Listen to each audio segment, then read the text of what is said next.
Tandaan nyo, baka sabihin ng buong mundo na Hollywood hit music at Hollywood blockbuster movies gawa ng Hansi family of SM or Hansi siblings. Hindi po, gawa ko po yan. Gawa ko yung mga Hollywood blockbuster movies, Hollywood movies. Baka isipin niya ng buong mundo dahil kung alam ng buong mundo na ang mga Hollywood movies na yan, Hollywood blockbuster movies ay gawa sa Pilipinas since the 1970s to 80s.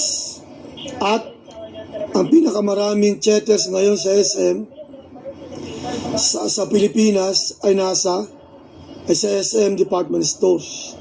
Ang pinakamaraming Philippine theaters ay sa SM Shumart department stores, buildings. Baka yan isipin ng buong mundo. Hindi po, gawa ko yan mga Hollywood blockbuster movies, Hollywood movies. Hindi yan sa Hansi family. Hindi yan sa SM department stores na owned ng Hansi family. Gawa ko ang SM Shumart department stores. Sa akin yung SM Shumart department stores and SMDC.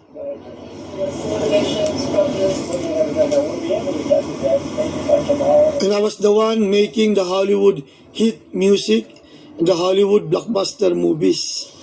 Also me choosing who would be the new Hollywood stars, Hollywood singers and bands. Okay, it's not very clear. World. Thank you for listening.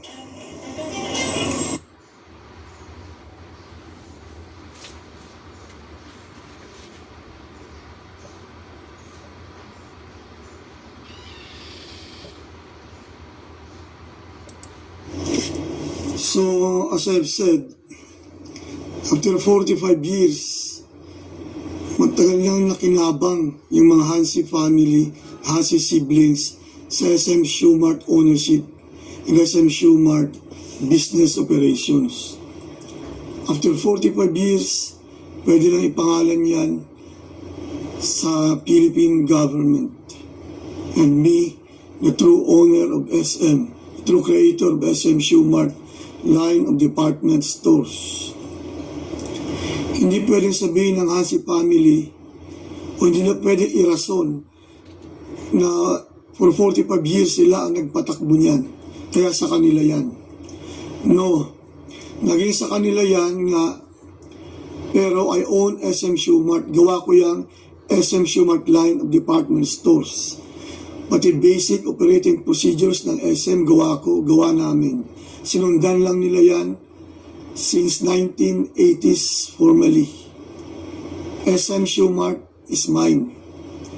Ipangalan yan SM Shumart department stores and SMDC sa Philippine government and me, Gerald R. Tamayo.